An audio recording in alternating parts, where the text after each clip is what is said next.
பழைய ஃபேனாக ஓட வச்சிருக்கு 5 மில்லியன் வியூஸ்.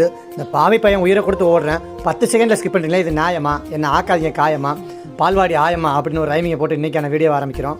அனைவரும் போதை பழக்கத்திலிருந்து மாறத்தான் நடத்துகிறாங்க மாரத்தான். எப்படி ரைமிங் நல்லா இருக்கா? நல்லா இருந்தால் கமெண்ட் பண்ணுங்கள், நல்லா இல்லைனா கண்டுக்காதீங்க. இன்றைக்கி நம்ம எங்கே வந்திருக்கோம்னா, நம்ம தஞ்சாவூரில் பெரியார் மணியம்ங்கிற காலேஜில் ஒரு மாரத்தான் கண்டக்ட் பண்ணியிருந்தாங்க. அது ஒரு ஹாஃப் மாரத்தான் ஓடுமே அப்படின்னு சொல்லிட்டு நைட்டே கிளம்பி வந்தாச்சுங்க.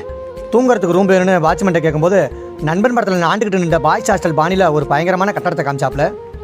தூக்கம் வந்தால் தூங்கலாட்ட தூக்கு மாடி தூங்கு எனக்கு என்ன அப்படிங்கிற மைண்ட் செட்டில் என்ட்ரி வாங்கிட்டு கிளம்பிட்டாப்ல. நான் கூட பாய்ஸ் ஹாஸ்டல் நல்லா இருக்காது நினச்சி வந்தா, இது பாய்ஸ் ஹாஸ்டலா இல்லை 5 ஸ்டார் ஹோட்டலா அப்படின்னு கேட்குற அளவுக்கு அவ்வளோ நீட்டாக இருந்துச்சு.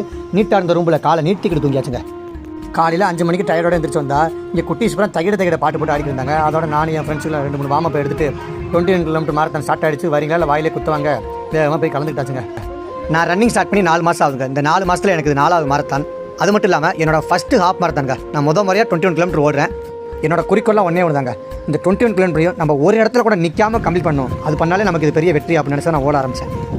சரியாக 15வது கிலோமீட்டர் வரும்போது வழக்கம் போல் என் மூளை எனக்கு முடியல எப்பயுமே ஸ்டாப் பண்ண சொல்லும். ஆனால் என் மனசு உன்னால் முடியும் ஓடுன்னு சொல்லும். ஆனால் இந்த முறை என் மூளையும் உன்னால் முடியலன்னு சொல்லிடுச்சு, என் மனசு உன்னால் முடியாது ஸ்டாப் பண்ணி சொல்லிடுச்சு. என்னடா பண்ணுறது, வழியே இல்லையா, பேசாமல் ரன்னிங்கை ஸ்லோ பண்ணிடுமா அப்படின்னு நினைக்கும் போது என் உயிர் வந்து என்கிட்ட சொல்லிச்சுங்க, நான் உனக்குள்ளே நான் ஓடிக்கிட்டு தான் இருக்கேன், நான் உனக்குள்ளே ஓடிக்கிட்டு இருக்க வரைக்கும் நீ ஓட்டத்தை விடாத அப்படின்னு சொல்லவும் தாங்க நம்பிக்கையோட என் உயிரை கையில் பிடிச்சிட்டு ஓட ஆரம்பிச்சுங்க.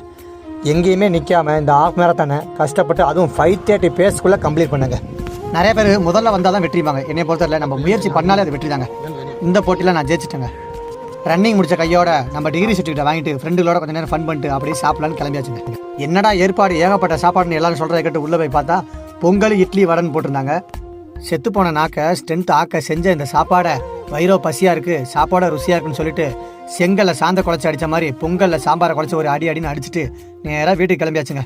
வீட்டுக்கு போன கையோட என்னோட தேவதைகள்கிட்ட என்னோட மெடலையும் சர்டிஃபிகேட்டையும் போட்டு அழகு பார்த்து அப்பா ஜெயிச்சிட்டா அப்படின்னு சொல்லிட்டு ஒரு செல்ஃபி எடுத்து இன்றைக்கான வீடியோவை கம்ப்ளீட் பண்ணியாச்சுங்க. நம்ம வீடியோ பிடிச்சிருந்தா மறக்காமல் ஐடியா ஃபாலோ பண்ணிக்கங்க மக்களே.